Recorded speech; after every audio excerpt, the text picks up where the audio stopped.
D'ailleurs, ça se remarque. Ça se remarque par le fait que le militantisme n'a pas suffisamment mûri pour produire des œuvres. Parce que le militant, ce n'est pas simplement celui qui milite, celui qui paye une cotisation, ou celui qui va diffuser un tract, ou c'est celui qui produit. Qui réfléchit, qui produit des idées pour défendre une cause ou pour lutter contre d'autres causes, etc. Or, jusqu'en 62, Harbi n'a rien produit. C'est pas faute de ne pas l'avoir fait, il a dû être occupé, probablement, il a dû avoir des textes qu'il a fait en perspective de les développer, mais il n'est pas militant accompli au sens intellectuel du terme. C'est pas par exemple le profil de quelqu'un comme par exemple Reda Malek qui a déjà commencé à écrire depuis très longtemps. Et qui n'a pas publié. Et il publiait Reda Malek sur... Il publiait dans quoi? Sur Moujahid, il publiait des articles, des textes. Mais c'était important déjà à l'époque. Il n'y a pas de production d'idées, ce sont des textes explicatifs des situations. Ce sont des textes qui expliquent des situations, ce sont des textes, même l'Ashraf. Quand l'Ashraf a publié son premier texte fondamental, qui est l'Algérie, Nation et Société, il l'a publié en 67-68. Mais avant, il a placé quelques articles ici et là, il a fait des conférences, il a écrit, y compris des poèmes, etc. Mais il n'est pas accompli intellectuellement. Mais est-ce que tu penses, Lakhdar, qu'à l'époque, la place était pour les idées, mais il y avait une autre machine, la machine de la révolution, la machine des groupes, etc. Vas-y. Parce que je voudrais parler de quelqu'un qu'on a oublié aussi, qu'on a passé sous le boisseau, et quelqu'un a joué un rôle très important, parce qu'il a été véritablement l'idéologue de la révolution algérienne. C'est Frantz Fanon. C'est Frantz Fanon. Le problème, c'est que l'Algérie n'a pas produit, et à ce jour, un intellectuel révolutionnaire de la trempe de Frantz Fanon. Pourquoi? Parce que voilà quelqu'un qui, académiquement, est formé. Il est formé dans quoi? Il est formé dans la psychiatrie. Il n'est pas formé dans la sociologie, il n'est pas philosophe, il n'est pas... Mais dans la psychiatrie, mais dans une certaine psychiatrie très orientée. La psychiatrie coloniale.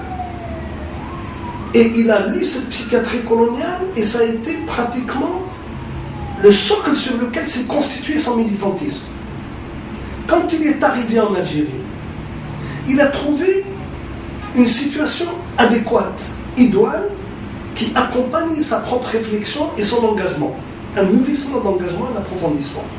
Il observait une situation coloniale en train de se décomposer. Une montée d'un mouvement national qu'il ne connaissait pas 5 ans avant d'arriver.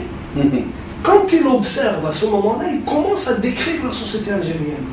Il commence à décrire les syndromes profonds de la société algérienne et il fait des remarques extrêmement pertinentes qui expliquent la psychologie du colonisé, les réactions du colonisé.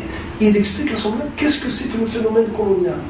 C'est probablement Fanon qui a donné l'approche la plus claire, la plus rationnelle du phénomène colonial et de ses effets. Quand aujourd'hui on débat beaucoup du bilan de la colonisation, pourquoi aller le chercher? Il est déjà chez Fanon. Il faut simplement faire connaître la pensée de Fanon. C'est pas à l'occasion, une fois par hasard, on lui fait un colloque. Il faut que les Algériens étudient la pensée de Fanon. Il faut qu'on introduise les textes de Fanon dans les livres scolaires. Il faut que des recherches se fassent sur Fanon. Combien de thèses ont été faites sur Fanon? Oui.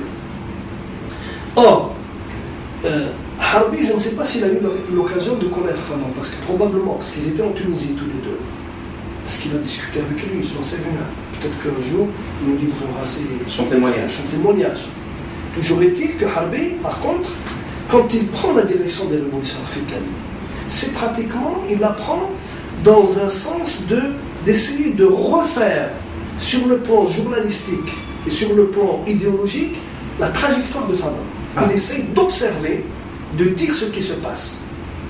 Le seul problème, c'est que il fait non pas des prospectives, mais il fait des rétrospectives. Oui. Des rétrospectives. Et il a autour de lui des gens de valeur. Il y a Josie Fanon, la femme de Fanon. Oui. Il y a Mustafa Nasraf, qui collabore de loin. Il y a Katib Yassine. Je ne sais pas si Alain Ramel qui a été dans l'expérience de révolution africaine, je ne suis pas très sûr. Il était plutôt dans les ambassades à l'époque. Et tu avais Malcolm Nabil. Oui, qui a publié beaucoup de textes. Et c'est une expérience extrêmement intéressante. Malheureusement, à ce jour, personne, même pas, ni au niveau de l'école de journalisme, ni au niveau des écoles de langue, de sciences politiques, personne n'a fait une étude sur la Révolution africaine de 62 à 65. Personne. Parce que la Révolution africaine après, c'est... Donc cette période est capitale. Et là, on voit un noyau qui est en train de se constituer. Malheureusement, ce noyau, Ben Bella va s'en servir. Il va s'en servir pour dire les penseurs de gauche sont chez moi. Ils sont dans une institution qui s'appelle Révolution africaine. Les autres, ils peuvent parler, ils peuvent aboyer. Bien sûr, ils s'en prenaient à qui?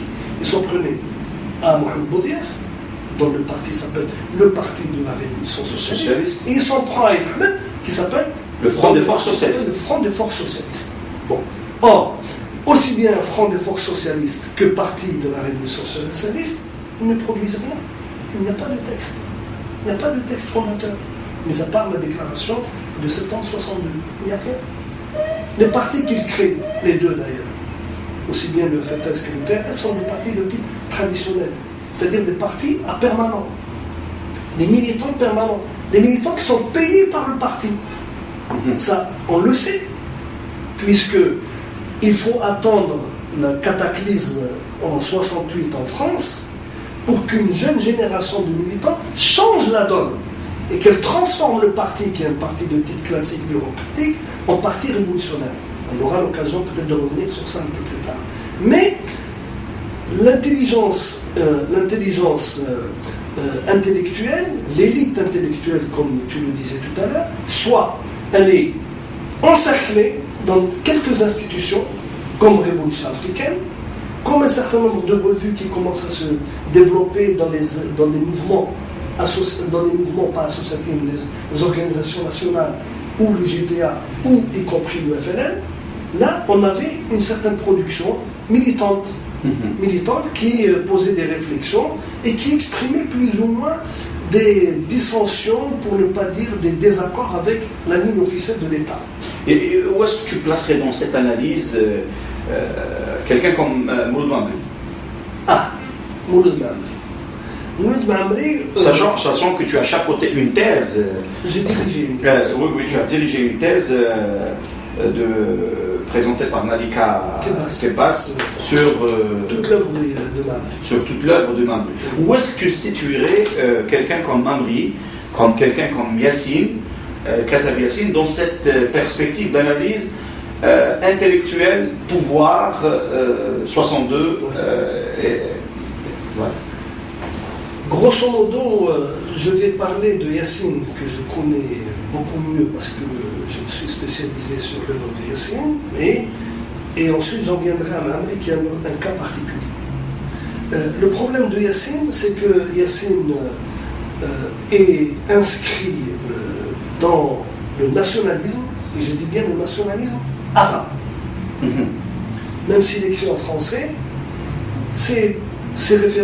toutes ces références vont au nationalisme arabe. Parce que c'est l'idée d'une nation arabe.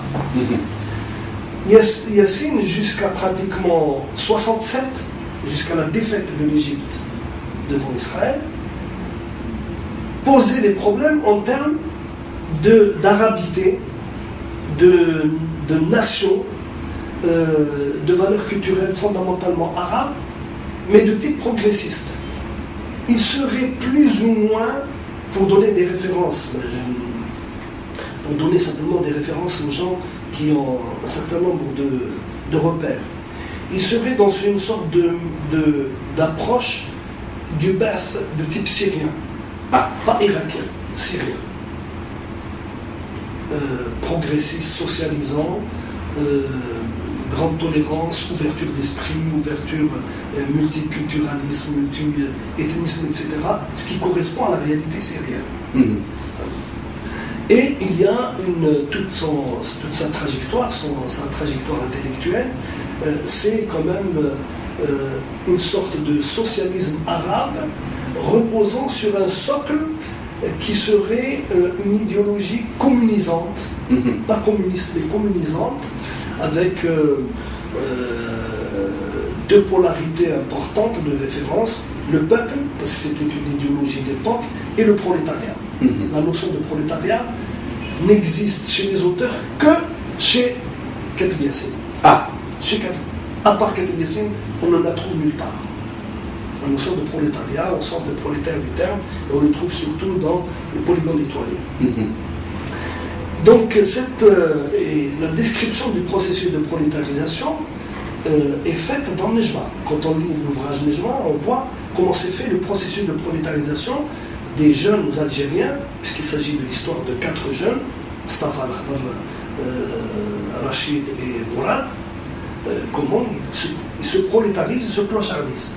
C'est une description véritablement révolutionnaire et crypto-marxisante. C'était en quelle année? En 50... En 56. 56. Oui. Mais est-ce que c'était ça la réalité sociologique? Le profil sociologique de l'Algérien de l'époque qui se prolétarise, que je ne sais quoi, chose un petit peu bizarroïde, franchement, qui ne renvoie pas à la réalité algérienne. L'Algérie était en guerre. Oui. Non, mais ça c'est l'artiste qui parle. C'est le travail de l'imaginaire. De l'imaginaire. C'est le travail de l'imaginaire. Et qu'est-ce que c'était? Ça a été quoi, Yassine? Ça a été quoi sa position, Katib Yassine, par rapport à la guerre de libération nationale, par rapport au mouvement lui-même, ce qui expliquerait peut-être éventuellement plus tard ses positions en 62, 63, etc. C'était quoi d'ailleurs Yassine et la révolution algérienne, Yassine et l'indépendance? Et l'indépendance. Yassine, à l'âge de 17 ans, en 1947, je crois que c'est 47, c'est ça, fait une conférence à Paris qui s'appelle Abdelkader pour l'indépendance algérienne. Oui. Un texte qui a été reproduit. C'est la première fois qu'un jeune intellectuel algérien revendique directement, ouvertement, en français, à Paris, l'indépendance de l'Algérie. En tant qu'intellectuel et en tant qu'écrivain, et non pas en tant qu'homme politique. Parce qu'avant lui, il y avait les Mirkhali, il y avait d'autres qui l'avaient fait. Donc, il est nourri de cette idée de nationalisme, parce qu'en plus, il a participé lui-même à la manifestation de 1845 à Sétif. Et ensuite, l'idée de la nation, il ne se faisait pas encore une idée claire de la nation. On a eu l'occasion d'en débattre.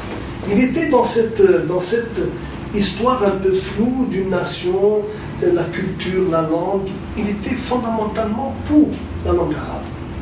Même s'il dit, je ne maîtrise pas la langue de mes ancêtres, mais quand j'écris en français, quand je parle en français, c'est cette langue qui me travaille de dedans. Et il parle de quelle langue ici? La langue arabe. Il parle de l'arabe. Il ne parle pas l'autre langue. Il ne parle pas kabyle. Il n'est pas kabyle ni chaoui. Oui. Enfin, il est... Bon, c'est une autre histoire, ce qu'il est. Mais les Kebloutes seraient des descendants de Hilaliens installés dans le Navor, dans la région de Galma. Bon. Mais lui, il se considère comme chaoui, parce qu'il y a beaucoup de chaouis dans la région. Même s'il ne parle pas de chaoui, comme moi d'ailleurs, je suis chaoui, mais je ne parle pas la langue de mes ancêtres.